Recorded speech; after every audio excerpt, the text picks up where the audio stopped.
Hola, buen día. Hoy vamos a hablar sobre la caracterización del perfil fisiológico y respuesta cardiovascular al entrenamiento en mujeres durante la etapa menopáusica. Mi nombre es Patricio Fabián Delgadillo Ruiz. Soy estudiante del doctorado en Ciencias de la Investigación en Actividad Física y el Deporte de parte del Instituto de Estudios Superiores de Ingeniería Educativa. Yo soy del Estado de México, específicamente en Metepec. Esta clase es para la asignatura de Bases Fisiológicas y Genéticas a cargo del profesor Dr. Javier Eduardo Rosas Figueroa. Y bueno, comenzamos. ¿Qué vamos a ver hoy? Primero les voy a hablar una introducción sobre todo lo que es la parte de la menopausia y qué es todo lo que afecta y por qué el ejercicio nos puede servir. Posteriormente vamos a hablar del estudio per se, que es la caracterización, un análisis de un artículo eh, que nos habla precisamente de esto. Después, qué encontrar en este artículo, qué concluimos y luego vamos a, pues, hablar un poquito sobre pues, todos los hallazgos. Y finalmente les coloco las referencias. Bueno, primero que nada, hay que comprender que la menopausia es más que algo que solo sucede, que solo las mujeres dejan de menstruar, es una transición y hay datos incluso de que pueden tener hasta una tercera parte de su vida eh, las mujeres en un periodo de menopausia.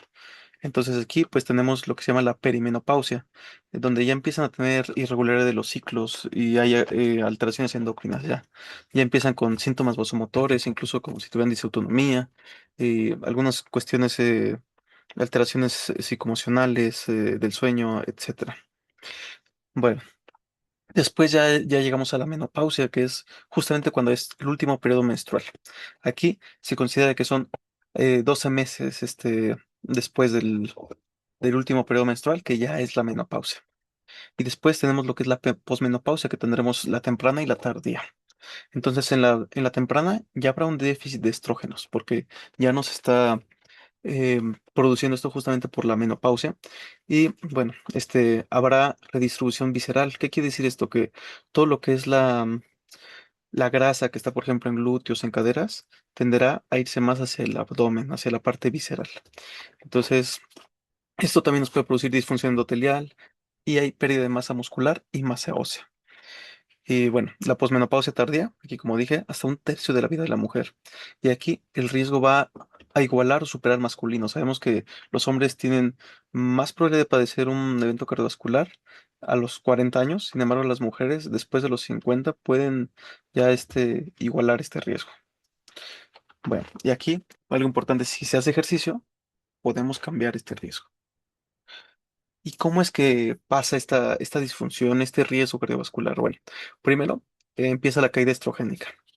Entonces, justamente el estrógeno nos ayuda a que la grasa se almacene en caderas, en glúteos, en la parte femoral, y esto va a alterarlo, ya no se va a almacenar ahí, y por eso va a ir más la parte visceral.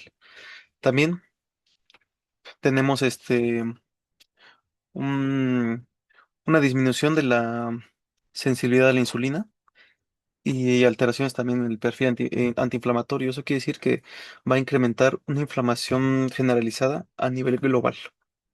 Bueno. ¿Y qué pasa después? Bueno, ya que no tenemos estrógenos, se redistribuye toda la grasa. Como dije antes, la grasa va a migrar hacia la zona abdominal y este se puede incluso hasta duplicar ya con respecto a las personas a las mujeres que están en la etapa premenopáusica.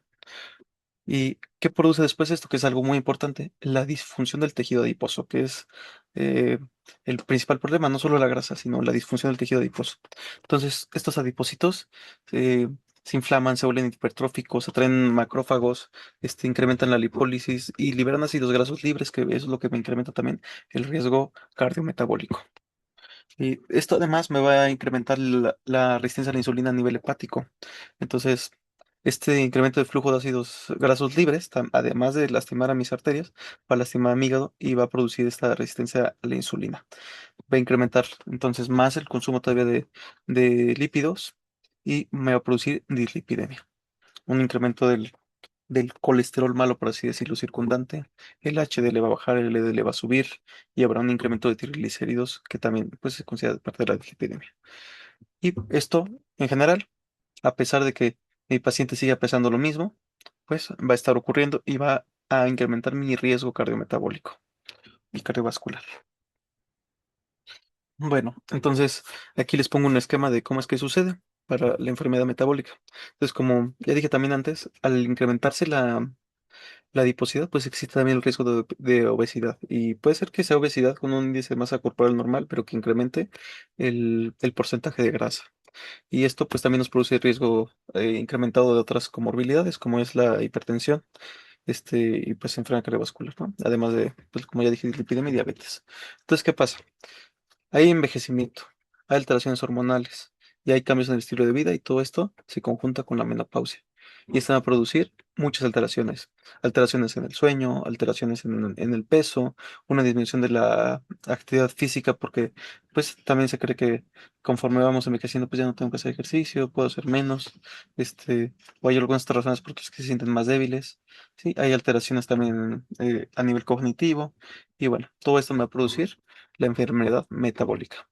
¿Y cuál es mi mejor manera de contrarrestarlo? Pues el ejercicio.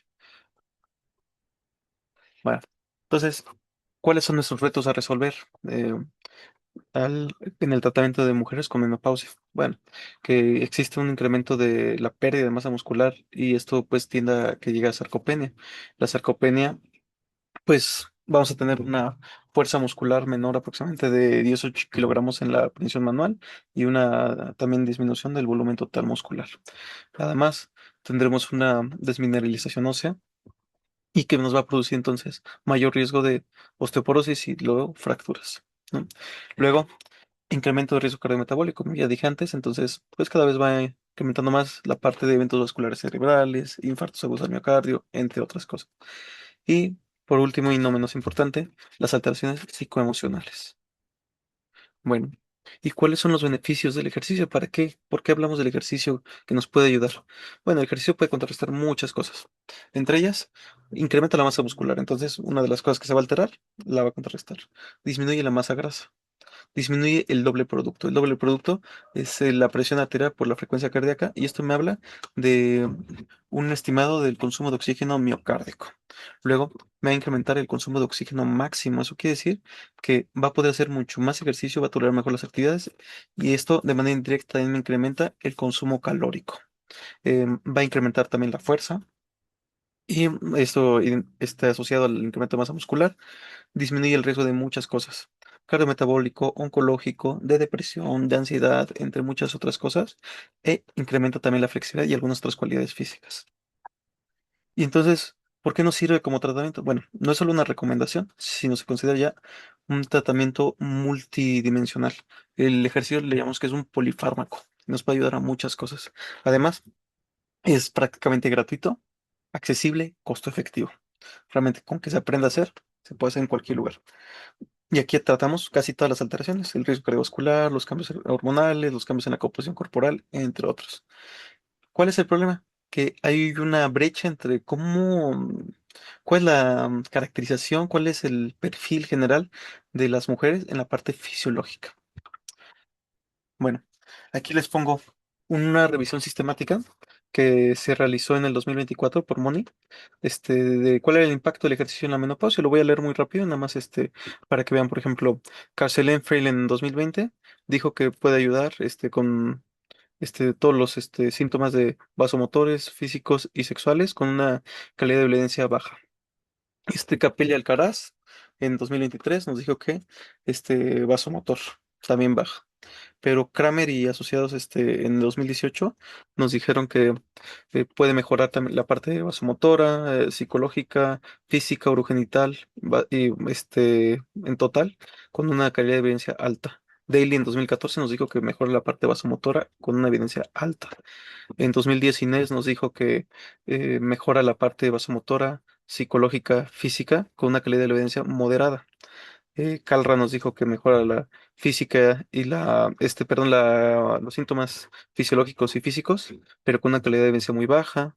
Luego Lee en 2009 nos dijo que mejora lo vasomotor, fisiológico y físico con una calidad de evidencia baja. Liu nos dijo que el vasomotor alto, entre otros. Entonces aquí podemos ver que nos dicen con evidencias variadas, pero hay unos que tienen muy buena evidencia, que mejoraron síntomas físicos, fisiológicos, síntomas vasomotores, cuestiones incluso urogenitales, em, con el ejercicio. ¿Cuál? Bueno, es muy heterogéneo, es muy variado cuánto hacen. Podemos ver que unos hicieron 12 semanas, otros hicieron hasta 52 semanas, este, unos nada más hicieron 6 meses y la frecuencia muy distinta. Unos hicieron de 1 a 5 veces, unos de 1 a 3, otros de 3 a 7. Em, lo que sí es que podemos ver que los que tienen más evidencia tenían más tiempo y hacían más frecuentemente en general. Y eso lo vamos a hablar también con el estudio que vimos ahorita, bueno, del que voy a analizar. Y entonces, ¿cuál es la evidencia? ¿Por qué deberíamos hacer ejercicio? Bueno, ya vimos que mejora muchas cosas. Aquí resumido, mejora la rigidez arterial. Eh, Aquí se vio que todos los indicadores mejoran significativamente en la rigidez arterial. ¿Qué quiere decir esto? Que, por ejemplo, incrementó la producción de óxido nítrico. Eso hace que el músculo arterial, el músculo liso se relaje más, incrementó también la disminución de la presión arterial a nivel sistólico y diastólico. Entonces, aquí lo vemos también en la parte de la presión arterial sistólica, que bajó 6,19 minutos de mercurio y ayudó mucho a las mujeres que tienen esta hipertensión estadio 1. Bueno, entonces también me faltó decir antes, pero mejora el remodelado vascular estructural, pero tiene muchos otros beneficios, como ya había dicho antes, lo vasomotor, puede mejorar el control autonómico, cardiovascular, mejora la sensibilidad refleja, disminuye el estrés oxidativo y entonces de esta manera también disminuye la inflamación general y disminuye el depósito lipídico arterial. Entonces, a nivel este, de la arteria puede ayudar bastante. Ahora, hay muchas otras cosas en las que puede ayudar, como ya dije antes, en la parte del tejido adiposo, en la parte de la masa muscular, entre otras. Bueno. Entonces, em, ¿qué tipo de ejercicio hay? Hay muchísimos tipos de ejercicio. ¿Cuál podremos hacer? Por ejemplo, está el yoga, está el aeróbico, está el de fuerza, hay mind body, hay otros tipos de ejercicio. Está el high rock, o sea, hay funcionales, está el CrossFit y muchas otras cosas. Pero realmente no se ha visto que haya algún beneficio de uno sobre otro. Por ejemplo, el yoga dice que en mujeres con menopausia y posmenopáusicas mejora los síntomas físicos, urogenitales y totales en general. El aeróbico puede mejorar los síntomas en general y vasomotores. El ejercicio de fuerza no tiene tanta evidencia que mejora algo en particular, pero sí mejora sobre todo pues la masa muscular y puede disminuir el tejido adiposo. Los tipo mind body ayudan más con la parte psicológica y otros ejercicios pues pueden ayudar de manera conjunta, pero no hay nada que pueda decir que sea sobre uno mejor que el otro. Lo más importante son las preferencias según nos concluyen otros estudios. Pero bueno, el estudio principal que vamos a analizar, está hecho por Rosado Álvarez y Asociados, y aquí buscaban caracterizar el perfil fisiológico, lo que decíamos que era una falta que teníamos, y así también la respuesta cardiovascular. Entonces, ¿aquí qué hicieron? Midieron la antropometría, peso y talla, y aquí pues, sacaron el índice de masa corporal. Una limitación que yo lo veo es que el peso y la talla no son las únicas medidas antropométricas. Podrían medir el perímetro abdominal, una plicometría, perímetro de brazo, entre muchas otras cosas. Pero bueno, además de ello, también midieron la composición corporal, y esto lo hicieron con el InBody. Este, y aquí midieron el porcentaje de grasa corporal. Y también lo compararon con la densitometría, perdón, con la tomografía de XA. Luego, este, también midieron la frecuencia cardíaca. Una limitación que ves que lo hicieron solo con el wearables, ¿no? Y vieron el reposo en promedio y la máxima. Los wearables pues son los relojes, ¿no? Y estimaron el gasto calórico. Ahora, pues esto también es otra limitación, solo es estimado. Lo ideal sería que pudiéramos tener una calorimetría directa. Sí, pero bueno, y después también midieron, pues, qué tipo de entrenamiento, la modalidad, la frecuencia, la duración y el nivel. Pero ¿cómo lo hicieron? Pues fue un estudio transversal, entonces realmente aquí ellos no hicieron ningún cambio, solo midieron. Entonces, ¿qué hicieron? Como dije antes, fue un estudio observacional y transversal, solo hicieron una medición única y vieron cómo estaba, y pues aquí se hace más asociación que causalidad, ¿no? Bueno, entonces la muestra es una muestra relativamente buena de 100 mujeres, menopáusicas físicamente activas, aunque podría ser mucho mayor la muestra. Y el muestreo se hizo por conveniencia, básicamente quien accedía a participar, quien llegara. Y como dijeron que sí era menopáusica, pues básicamente eh, era, este, las mujeres decían que ya llevaban más de 12 meses sin menstruación, era digamos, no autodiagnosticado, pero pues sí, sí ellos lo decían, no había como algún diagnóstico médico en particular. Y sí usaron la clasificación DAIS para la grasa. Aquí casi todos estuvieron entre aceptable y una obesidad, 25, 31 y 32. Pero bueno, usaron esa clasificación. Ahorita vamos a ver cómo quedó. Este, pero en general, pues sí tenían todo esto. Y bueno, ¿qué análisis hicieron? Hicieron un Shapiro-Wilk, un Mann-Whitney y un Kruskal-Wallis. Además, también hicieron una correlación de Spearman. Bueno, ¿y qué hallaron? El IMC no refleja la adiposidad real en mujeres menopáusicas. ¿Por qué? Bueno, hicieron una correlación y es casi nula la correlación entre el IMC y la grasa corporal. Aquí con el Spearman le salió una P de 0.734, si mal recuerdo, y pues es algo que no es estadísticamente significativo. Ahora, pues esto podríamos pensar que podría ser clínicamente, pero tampoco es clínicamente significativo. Realmente el IMC ya sabemos, incluso por ahora las guías de obesidad y de diabetes, pues, que el índice de masa corporal no es lo más adecuado para medir em, la, la obesidad. No tenemos que tener otras mediciones. Bueno, entonces, ¿cómo estaba el índice de masa corporal? Bueno, la media era de 23.33 más o menos 5 kilos. Casi todas están normo peso, pero aproximadamente casi todas, el 24% de la muestra tenía obesidad por la grasa corporal. O sea, con un ICE de más de 32. Y aquí coexistía gente que tenía el IMC elevado, pero tenía bajo porcentaje de masa y viceversa. Gente que tenía 33% de obesidad con índice de masa corporal con un bajo peso. Entonces estaban conjuntos y podría haber gente que tenía la grasa normal, digamos, y gente que está en obesidad, aunque pesaban lo mismo.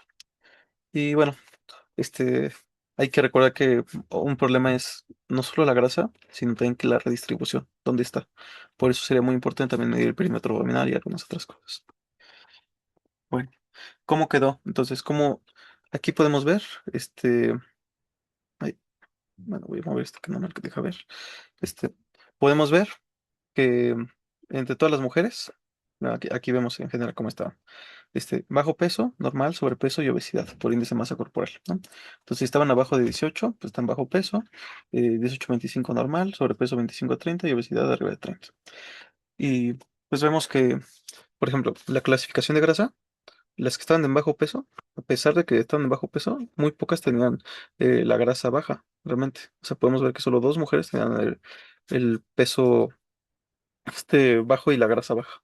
De las demás pueden tener peso bajo y pueden tener la grasa aproximadamente 8 o 9, creo que son 9 mujeres.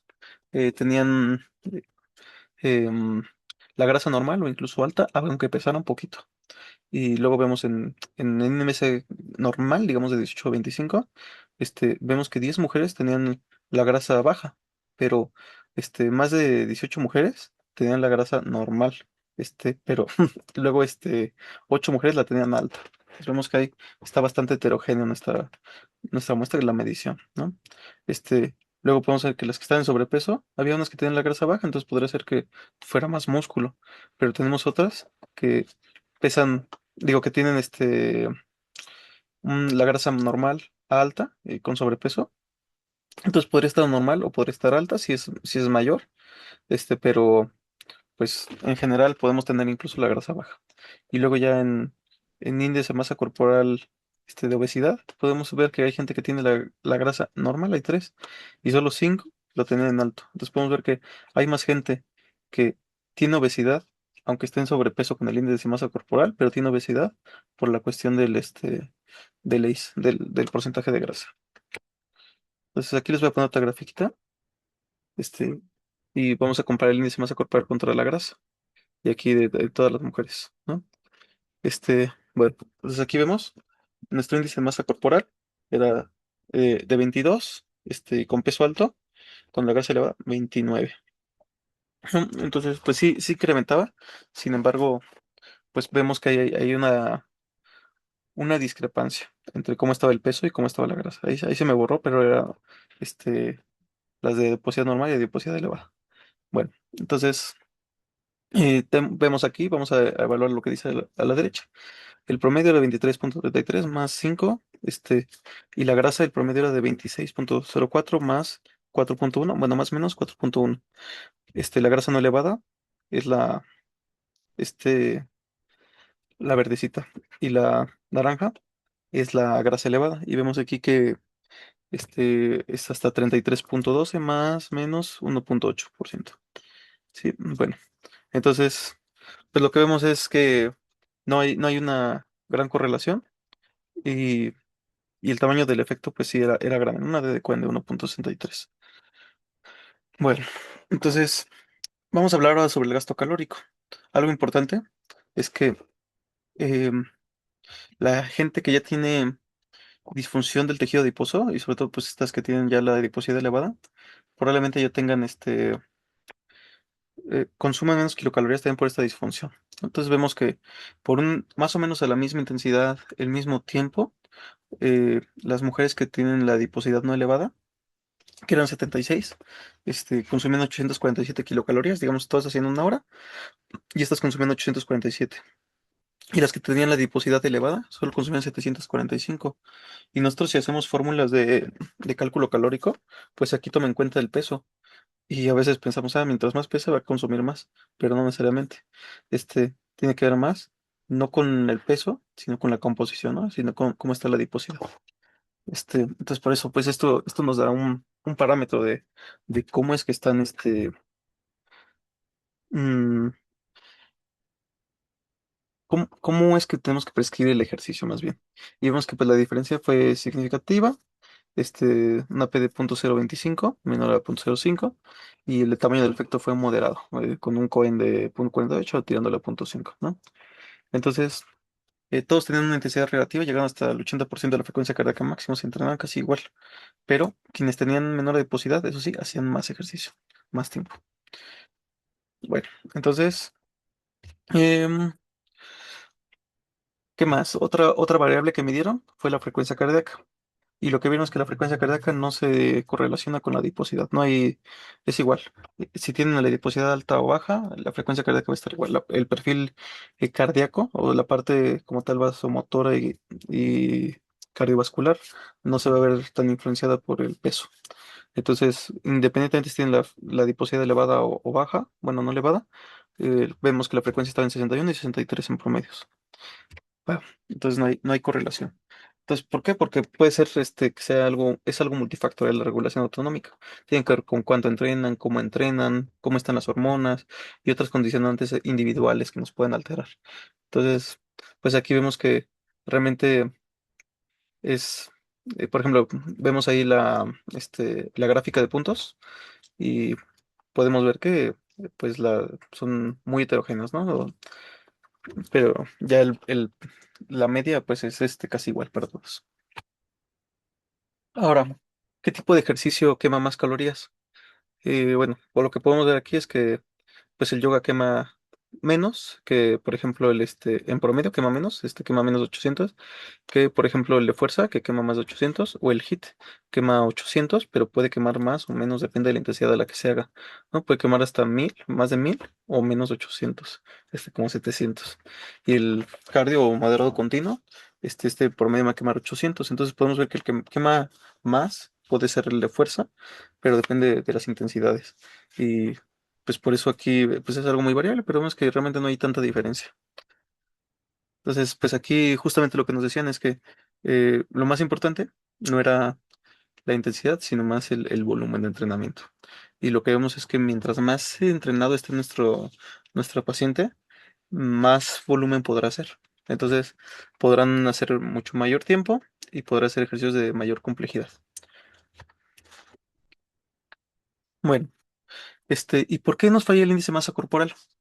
Bueno, hay muchísimas cosas, pero como creo que ya lo hemos ejemplificado relativamente bien. Entonces, al tener una pérdida el tejido adiposo ya no es protectivo, entonces se redistribuye, y el índice de masa corporal ya no me dice solamente, pues, cómo está. Luego, la redistribución, pues también se cambia, aunque el peso no cambie. O sea, puede seguir pesando 25, puede seguir pesando 20 kilos, pero tal vez ya la adiposidad se fue todo al abdomen. Entonces, por eso pues es algo importante. Ni me dice que está, si está elevado, no me dice que esté mal, ni si está bajo me dice que está bien. Tendremos que tener otras mediciones. Bueno, incrementa también la lipólisis, que es lo que decíamos. Entonces, incrementan los ácidos grasos libres, hace resistencia a la insulina, a pesar de que el índice de masa corporal esté bien. Entonces, por eso no nos dice suficiente. Y pues esto incrementa también, como ya había dicho antes, los adipocitos se hipertrofian, produce una inflamación crónica, produce incremento de citoquinas, y estas citoquinas van a hacer todo su desastre en el cuerpo, incrementando la inflamación y produciendo más daños en otros órganos. Y el índice de masa corporal no nos dice nada, este, pero el porcentaje de grasa sí nos lo puede decir. Y bueno, ¿qué tipo de ejercicio debería elegir? Como ya había dicho antes, no hay diferencia, ellos también concluyeron ellos. No hay diferencias significativas, por gasto calórico, ¿no? Vemos aquí están ya los promedios. Yoga 749, eh, pesas 845, HIIT 787 y cardio 807, aunque las desviaciones estándar sí eran bastante variadas. Entonces ahí sí nos puede hablar incluso de la intensidad. Aquí pues lo ideal sería que individualizáramos todavía más el ejercicio, ¿no? Que ellos nunca hicieron una intervención en estos pacientes y habría que ver ya con intervención para que podamos hacer no una asociación, sino una causalidad y que veamos realmente qué pasa. Pero pues aparentemente no hay ningún beneficio entre modalidades, sino lo más importante es que sí hagan ejercicio, la adherencia. Sí, entonces, eh, pues ya dije algunos de los beneficios. Por ejemplo, puse aquí el esquema de Money, que dice yoga y aeróbico pueden tener pues, mejoría, pero por ejemplo aquí vemos que la fuerza mejora más la parte calórica y mejor también la fuerza, pero pues no podría recomendar una sobre otra. Idealmente un combinado de todos, ¿no? Este, y pues sabemos que sí, como dicen, este es un comunicado de 2026 de Roberts, y el ejercicio es multidimensional y lo más importante es personalizarlo según nuestro tipo de paciente, según cómo está. Y pues ya, que nos dice también como hallazgo en la práctica, las mujeres que tenían menor adiposidad entrenaron más días, hacían más días por semana, o sea, tenían mayor volumen y tenían más experiencia, o sea, sabían ya hacer ejercicio y por eso hacían más. Pues lo más importante es la adherencia, eh, tanto como que vayan a hacer ejercicio, o sea, que sigan haciendo. Bueno, ¿y qué es lo que voy a valorar yo? Antes del ejercicio, lo ideal es que todas tuvieran la medición corporal, que como dijimos antes, no solo es el índice de masa corporal, sino medidas antropométricas más complejas y medidas ya como el InBody. Después, yo les recomiendo que se haga una prueba de esfuerzo para que realmente vean cuál es su capacidad máxima estimada, su V2 max calculado. Y además, pudieran, aunque idealmente será con una calorimetría, ¿no? Un análisis de gases, pero bueno, este, yo recomiendo que se haga esto y además que podamos ver cómo está la respuesta de la frecuencia cardíaca realmente, no con un reloj, sino pues con el electrocardiograma y con un experto. Y que hagamos también pruebas de fuerza, que sepa realmente cuánta fuerza tiene para que podamos prescribir el ejercicio basándonos en el 1RM, el RIR y otras cosas más complejas. Y sobre todo saber también cuáles son las preferencias y objetivos de nuestros pacientes, qué es lo que quieren hacer, qué es lo que les gusta. Bueno, por último, ya para la parte de la prescripción del ejercicio, lo vamos a seguir haciendo con el FIT-BP, que es como lo que recomienda la CCM, el Colegio Americano de Medicina del Deporte. Sin embargo, pues sabemos que no es lo único, ¿no? Hay que hacer cosas mucho más complejas en la que tenemos que individualizar, meter calidad, meter especificidad según lo que queramos entrenar, entre muchas otras cosas. Y hay muchas cualidades a entrenar. Por eso yo recomiendo que se haga de manera eh, completa y compleja, ¿no? O sea, fuerza, aeróbico, ejercicios funcionales, entre otras cosas. Y bueno, aquí, como ya dijimos antes, incrementar el volumen, ¿no? ¿Qué quiere decir esto? Aumentar frecuencia y también el tiempo. Aquí me equivoqué, le puse tipo, pero es progresar el tiempo, ¿no?